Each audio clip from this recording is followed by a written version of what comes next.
You're gonna do a what? We're deep diving into building the Radio Terra frame.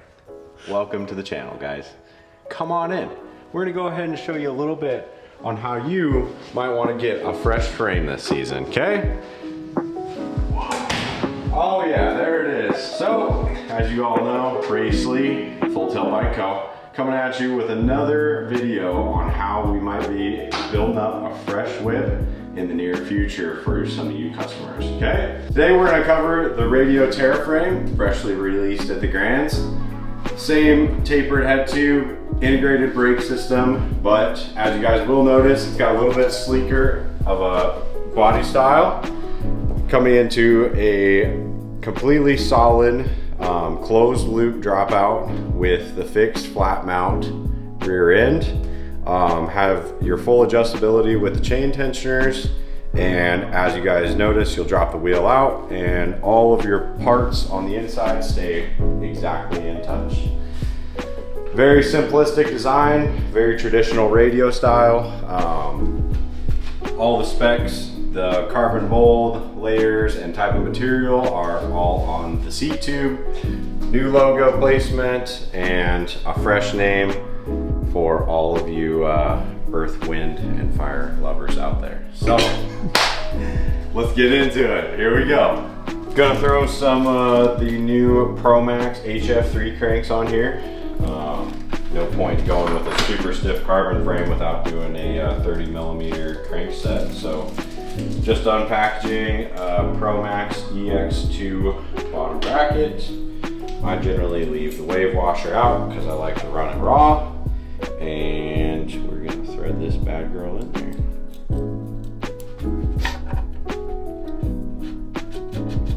Really like these EX2 bottom brackets.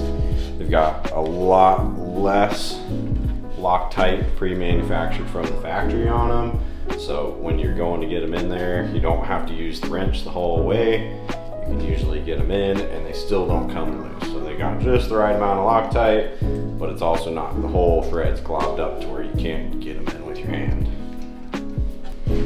Always want to make sure you're perfectly lined up with your threads before fully threading them in. Almost all bottom brackets ideally should be able to thread in completely by hand before you do your final adjustments. But some of them you can't. That's where a Park Tool Chase would come in, but today these Radio Terra frames have some really nice threads on them right from the factory. Helps that they're not a powder coated frame, they're painted, so generally don't get a lot of that excess buildup on the inside of the threads. So go straight in with the bottom bracket. Nice slick design here. Real compact box. A little bit easier to store for all you bender guys out there rolling down the road. Reduce the creaking. Always put a little bit of grease in here. Any point of friction on these SRAM dub style cranks or increased chance for you to end up having your cranks creak a bunch. So you want to make sure you always grease the inside, and I always grease the outside just a little bit. That way you don't get that creaking from all the friction on the spindle. That buttoned up. Then you always want to make sure your seals for these Pro Max bottom brackets have the big lip towards the outside, small lip towards the inside, so that it fits nice and flush in there. Slide them in.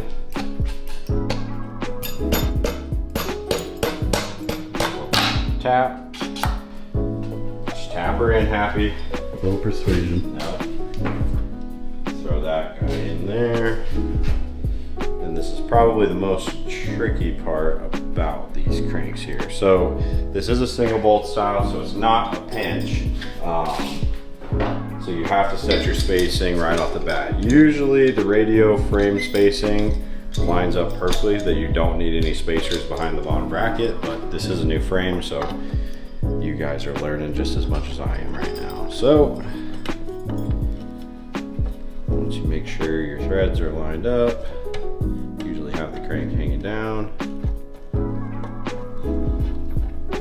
Get them started. Roll with them.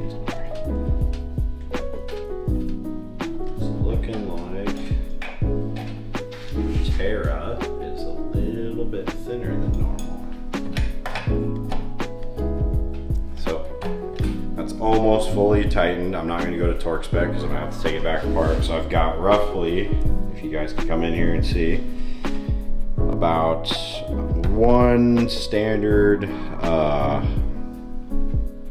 Delrin spacer that comes with like a traditional bottom bracket.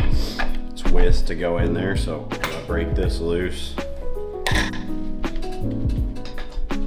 This is probably the worst part about having a single bolt style crank, is setting your spacing.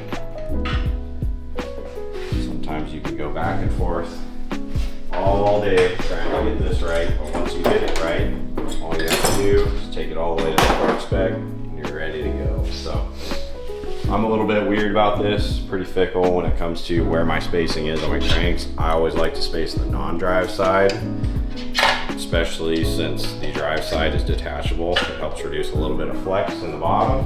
Run this guy loose.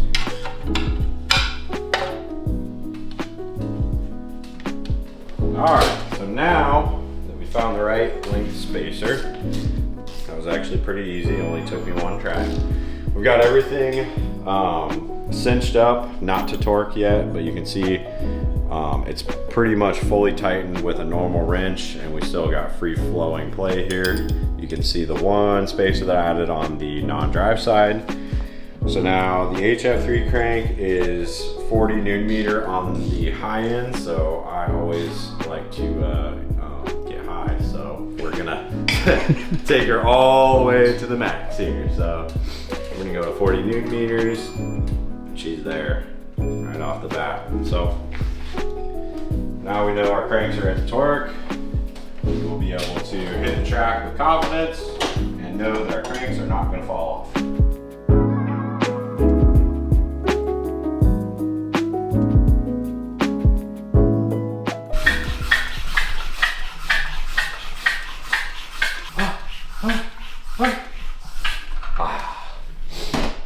65 PSI.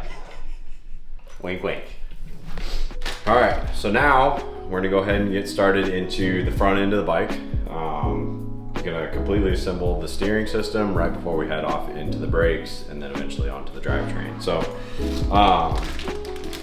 new to this build as well is the new Terra matching fork to the frame.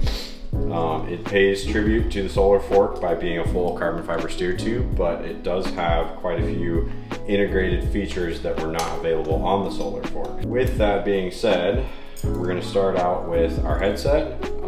Generally, you have 2 races and your bearings that come with headset. The new Terra Fork has an integrated race, so you will not need these races to go inside of there. Always put the thin washer right on top of your reducer, so on these carbon frames you don't run the risk of scoring the top side of the tubing with the top cap once you tighten down. So headed back over to the fork here, new mold for them. They have the bladed dropouts as well as the internally reduced fork tubing. So these forks have actually been ran through wind tunnel and are proven to increase the aerodynamics of the bike. So you basically get more performance out of the parts without having to do any extra work. So last feature, you'll notice that on the Terra Fork, they did include integrated fork plug, so no more expander plug, just straight screw into the top. So we're gonna drop our bearing on here, throw her into the fork tube, slide our headset on, make sure we get everything nice, center and flush, or you'll run the risk of damaging the head tube. And there it is, integrated fork tube, everything set up.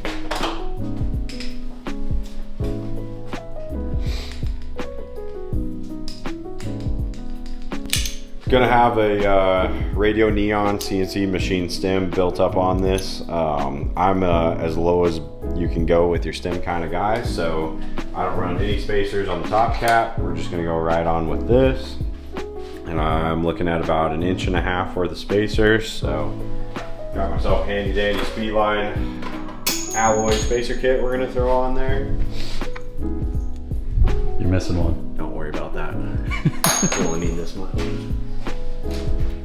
So I'm gonna slip it on there. I've got about an 1/8 inch left of gap to close up. It's gonna look just right. So I'm gonna grab a fork plug. Not the fork plug, no longer a fork plug. Top cap. Going in with the top cap. Get it started. Then before we go all the way in, it is aluminum on aluminum, so I want to make sure that it doesn't seize. So I'm just going to put a little bit of grease on the back here.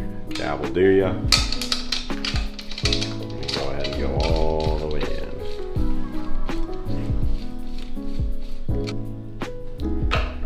Nice and snug. A couple ugga-duggas with the hand here. She's ready to rip.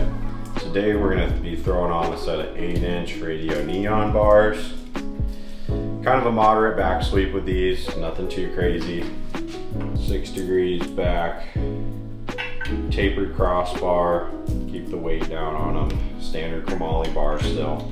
All around one of my favorite bars for the price. And the gloss black finish on these will match the new Terra frame perfectly. All right, so we're gonna go ahead and suit up the front wheel, get everything tightened up so that when we drop the bike down on the ground, we can get the stem and headset tightness in the right spot. On this bike, we're gonna be throwing on the newly released Arise. I would call it a smooth finish rim. Has a little bit of a peak here in the center for overall strength when it comes to where your nipple placement is, but just a generic kind of sleek looking profile for the whole rim. Radio's signature spaced out simplistic designs. These wheels, we went ahead and figured everything on this bike is going to be black, so we want to make sure something pops. So these wheels are going to be featuring Onyx's color of the month for December here in 2023. This is Golden Barbie Sparkle. And for this month and this month only, it is free to get this custom color on your bike. So make sure you head on over there or hit us up here at fulltailbike.com and we'll get you a set for yourself. So always throw it in, throw it facing the right way. The Arise Terra fork here is a 114 through axle. So you should be able to throw this in here and it's going to snug right up to have the perfect amount of spacing. When it comes down to a through axle length, that does not require you to run any spacers. There it is. From here, we're going to take you off into the brakes, get everything set up for the back end, and then we'll get into the drivetrain. All right, so now we're going to take the other grip, as you guys just saw, and we're going to slide it right on past our ProMax F1 complete hydraulic kit. Almost for the dogs.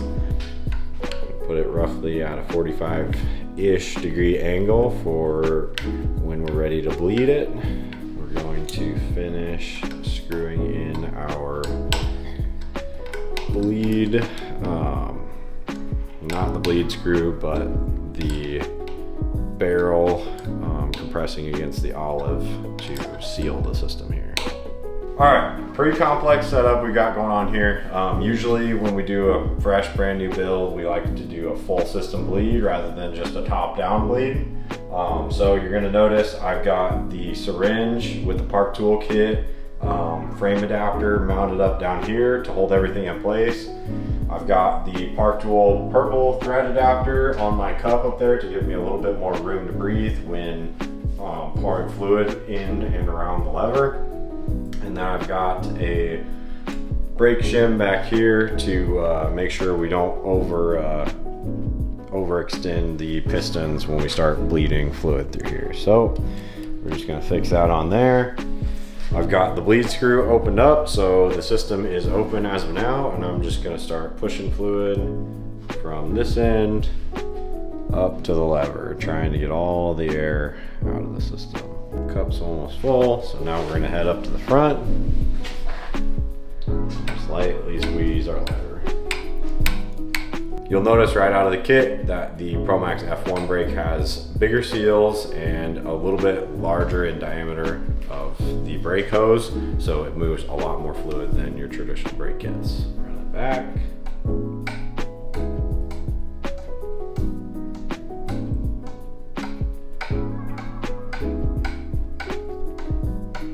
Looks like we've got a pretty solid stream of just fluid coming through there. Try and balance out my levels, put a little bit back into it. Usually pull the sleeve adapter back on the hose, and as I do this, I like to try and do it with the rag so that I don't get fluid everywhere. Pull it up. I'm just going to tighten my bleed screw. As I pull off, make sure I have the rag ready to grab any excess fluid. There you have it. Do a full disassemble, bleed all of our fluid back, and we'll head on to getting the drivetrain mounted. So, just as we talked with the new quartz model, the Terra carbon frame also features the sliding dropout disc system. So, it is a full flat mount system, sleek and hidden behind the tubing of the frame, as well as it is a completely fixed system within the dropout. So no wheel, completely removable. The caliper stays exactly where you want it to be, where you had it set previously. And if you want to move it to adjust your chain tension, all it is breaking loose one 4mm bolt held in by this titanium square placement holder. And you can move the whole system front and back. New to the Terra frame is also the addition of the right side piece that helps make the complete system here in the back stay with the bike. So instead of your plates falling out and moving around, the piece stays with it and is adjustable by a single 4mm Allen wrench, just like the sliding disc side. So just as easy as that is, we're gonna take our wheel, get it set up in here, pop the dropouts apart, bolt in, good, steady on one side, take our other bolt, line it up, steady on one side, ready to go. And then I'm going to proceed to set my wheel alignment so that I can get everything just as straight as I want it for when I go to put the chain on. So this side needs to go in just a smidge. So I'm gonna loosen my drop out on this side, move everything forward just a little bit, tighten it back up. Looks like I went a little bit too much, so loosen this side, bring it down some, right about there. Snug it up. This frame does not have to be overly tightened on these mounts because, as you will see in the back side of the sliding dropout, there are grooves that actually hold these plates from rocking. So the disc system, when stopping, is not relying on this 4mm bolt. This bolt is simply just holding the piece in place. The cutouts on the inside of the frame are what's allowing the stopping power to not rock back and forth and wear your mount out. Now I've got my chain length cut for my 44/16. I got a stainless cog on the back with a Renin threaded 44 on the front. I mentioned in the last video that I like to run my back ends as far back as possible, so we're cutting her female on female end, and we're gonna link it together. We're gonna get this XXL Terra freaking carbon frame as far back as we can. I almost said solar. Not the Sola, the Terra. Now, Radio did in fact change up their rear chain tensioner sizing. They're now gone down to an 8mm head, so it makes it much easier to get the wrench in there and adjust out. So kudos to you, Radio. I'm gonna get this as far back as we can. Better make sure we loosen our 4mm bolt, or you're gonna be screwing your chain tensioner and probably bust the threads out of this thing. So make sure you loosen up plate bolts on the inside, so you can have a nice smooth ride all the way to the back. All right, so now we're gonna put the final touches on this Terra build we've got going on with a set of fresh HT X2SX pedals, silver in color to complement the silver decals. And as soon as we're done finishing this up, we're gonna take this fresh whip out to the track and show you guys what it's made of. See you there. Boom, there it is, guys. The new Radio Terra frame all built up. We decided to bring it out here to Rum River BMX to cut some laps and get you guys a little bit of an inside perspective on how you guys might expect to handle your build when these frames come out in mid-2024. All right, so we're just gonna take a quick walk through the bike. I know we've already explained most of the features on it in the build-up video, but just to give you guys a quick refresher, we're running the new Arise 36-hole tubeless compatible carbon rims, laced up to the Onyx color of the month, Golden Barbie, on a set of Tioga power blocks. Running a little bit stiffer of a gear on this one, 4416 with a Renin in the front, an Onyx cog in the back. Have plenty of room for adjustment on these, so I always prefer on the longer dropouts to run a full length chain, something like a SRAM PC870. So now moving on to the front, we've got a set of Radio Neon standard chromoly handlebars, 6 degrees back, 8 inches up, mounted to a Radio Neon CNC machine stem.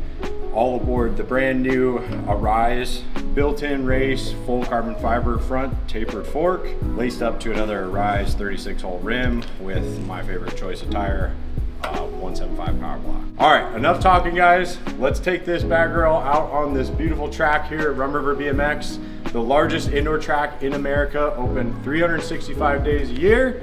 They've got plenty of events going on every week, so if you get the chance to cut some laps like I'm about to, make sure you stop by and check out Rum River BMX. Here we go.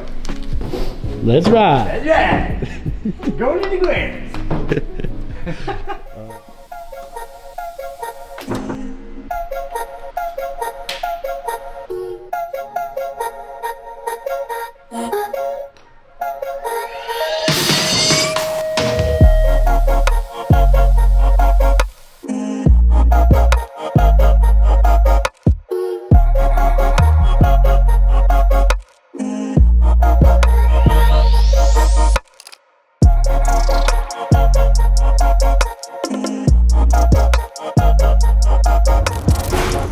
Couple laps in, how are we feeling?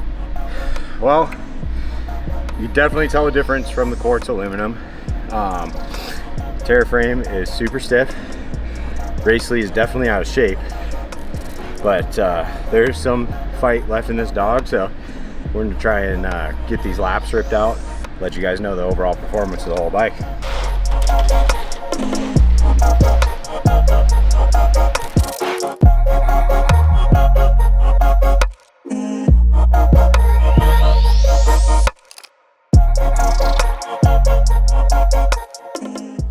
All right, guys, back at the shop here.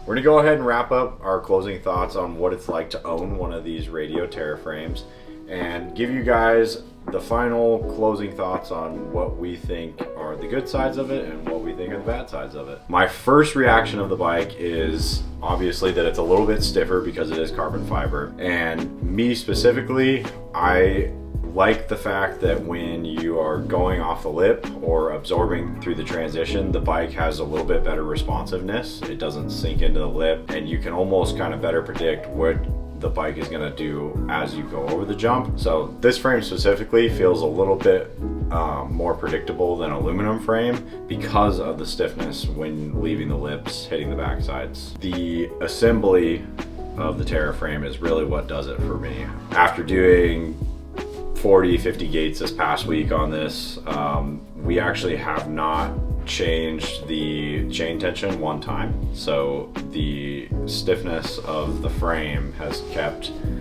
the chain line and the tension on the whole system consistent. Usually on a lot of aluminum frames, because of the flex, you get that added force on your chain and the chain tends to stretch, as most people usually see.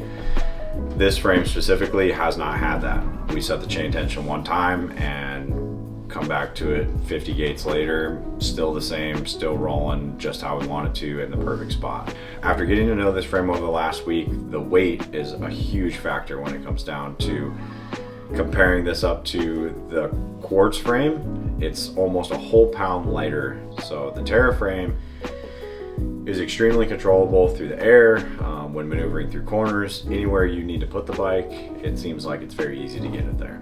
So that pretty much wraps up all of our feelings about the Radio Terra, other than, I mean, one last little bit. Look at how clean this thing is.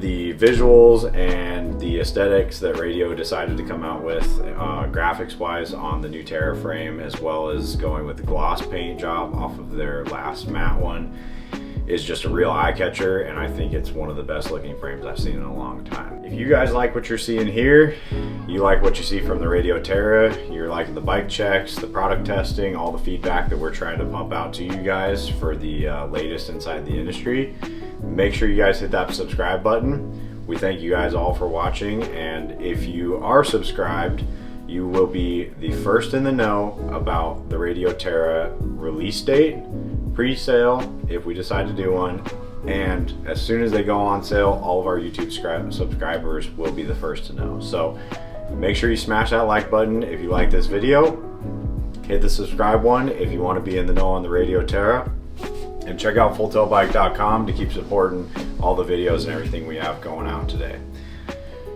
Thanks, see you later.